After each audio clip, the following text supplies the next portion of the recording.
Alors, Bezrat Hashem, la Gemara de ce matin, Zevachim, la page 119a. Alors, on va faire une petite introduction pour pouvoir comprendre la Gemara. Alors voilà, on était dans le désert, il y avait un ordre d'Hachem de construire un Mishkan, qu'ils appellent le tabernacle. Le tabernacle, c'était un mikdash, un mini-temple, mais mobile. Il voyageait d'un endroit à l'autre. Okay? Alors dans ce cas, Hachem nous a donné le Mishkan et on est rentré avec ce Mishkan en Eretz Israël.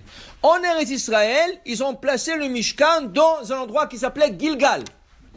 Le Gilgal, c'était un endroit où ils ont placé le Mishkan. Mais là-bas, dans le Gilgal, c'était temporaire parce que de là-bas, le Mishkan a été déplacé à Shiloh. Et à Shiloh, c'était un peu plus solide parce que c'était un peu, on a construit le mur en pierre. Il y avait rien que le toit qui était en peau d'animaux. Et après, de là-bas, c'est parti à Nov. Okay? À Nov, c'est parti à Giv'on. De Giv'on, c'est arrivé à Jérusalem. Jusqu'à que David Amelech, le roi David, il a eu l'idée. Il dit, c'est pas possible.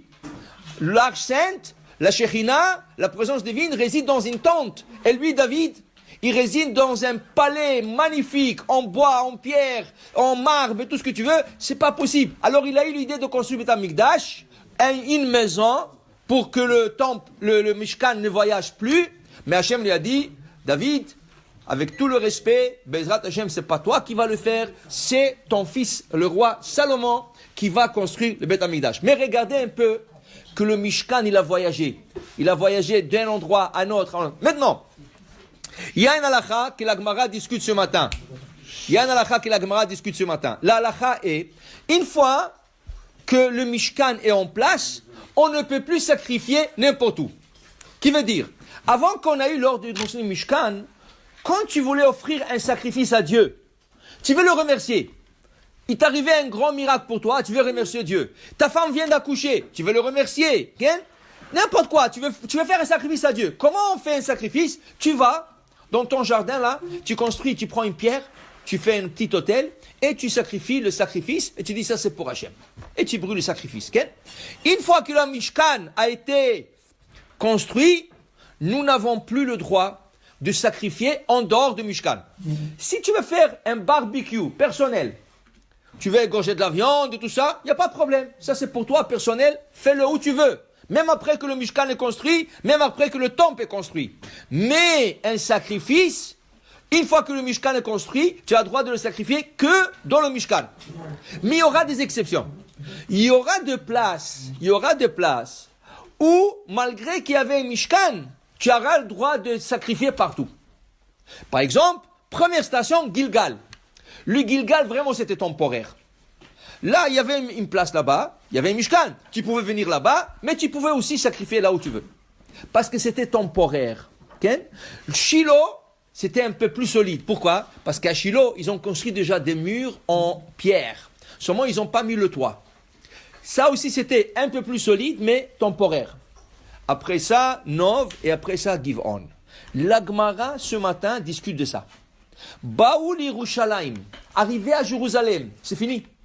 Dernière station, on ne voyage plus de Jérusalem. Ah, c'est en Mishkan, dans une tente, oui, mais c'est la station finale. C'est là-bas que le Beth Amikdash va être construit. Dit la Gemara.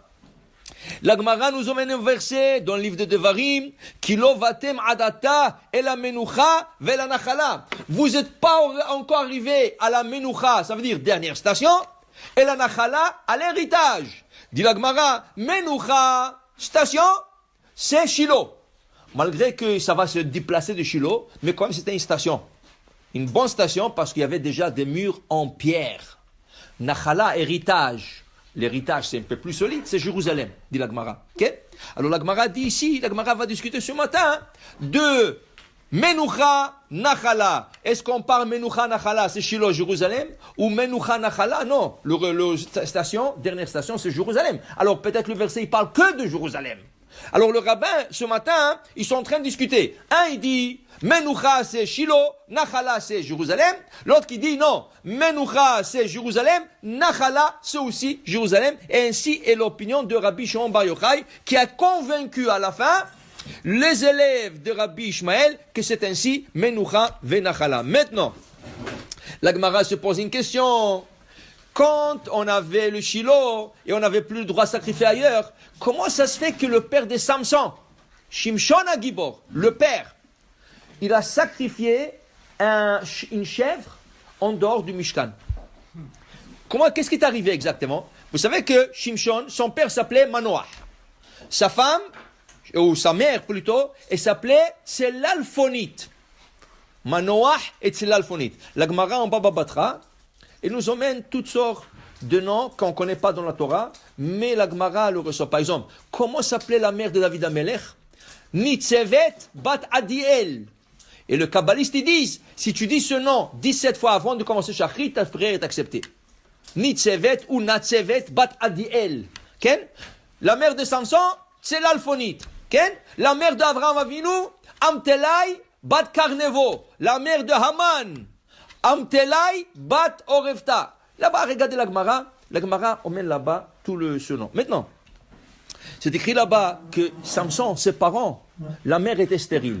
Pendant des années, elle ne pouvait pas avoir enfants. Qui était leur voisin? Leur voisin, c'était Boaz, qui va se marier avec Ruth. Boaz, il avait 60 enfants. 30 garçons et 30 filles. Okay? Et le voisin, rien du tout. C'est écrit que jamais Boaz a envoyé une carte d'invitation à Manoach. Jamais. Il a dit pourquoi? Il a dit mais qu'est-ce que lui, il a rien.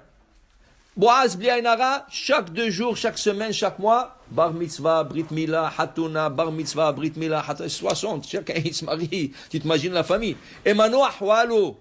Alors il ne l'a jamais invité. C'est pour ça que Boaz, malheureusement, a été puni. Il a perdu tous les 60 enfants. Et c'est là qu'il se marie avec Ruth. Il a perdu les 60 enfants et sa femme. Il était veuf, et après il a rencontré Ruth. Et d'eux va sortir David Amelech. Hein? Et Manoach, il a prié Hachem, il a prié lui et sa femme. Un jour, la femme est dans le champ. Il y a un homme qui vient. Il dit, madame, tu vas tomber enceinte. Et ton bébé, ça va être un abstème, un nazir. Dans ce cas, madame, faites attention à lui. Elle est revenue à la maison et dit, wow, j'ai vu un tzaddik. Il m'a annoncé que je vais être enceinte. Il dit, où est-ce qu'il est? Il est dans le champ. Il dit, je ne sais pas, il est parti.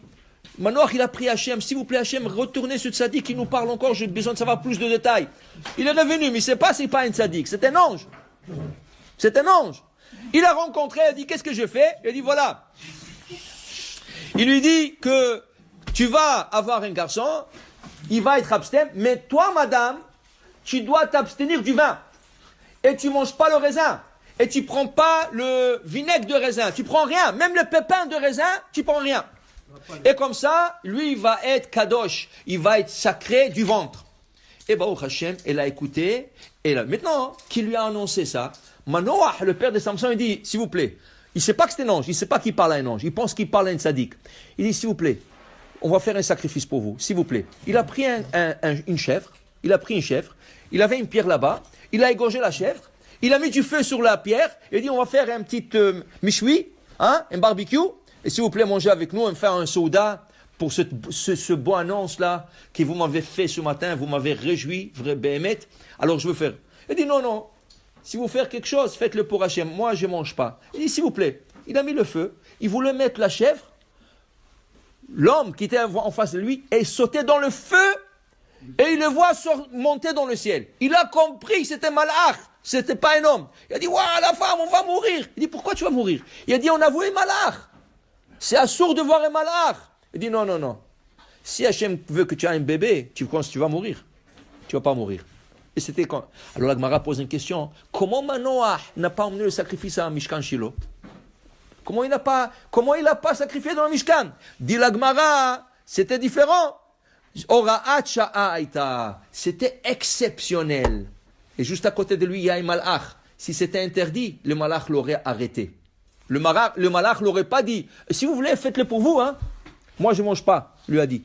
Faites-le pour vous. Il aurait dit non. Il aurait dit, allô, c'est assourd de faire Bechlal. Il y a le Mishkan, tu dois aller au Mishkan. Le malach ne l'a pas arrêté parce que c'était pour la bonne nouvelle qu'un enfant qui va naître de Manoach, qui va sauver Israël pendant 40 ans, il va s'occuper des Palestiniens qui ont toujours fait des problèmes, il va s'occuper d'eux. C'était Menach Shamayim. Alors Menach Shamayim, ils l'ont permis, mais c'est une exception. Baruch Adonai Le'olam. Amen ve Amen.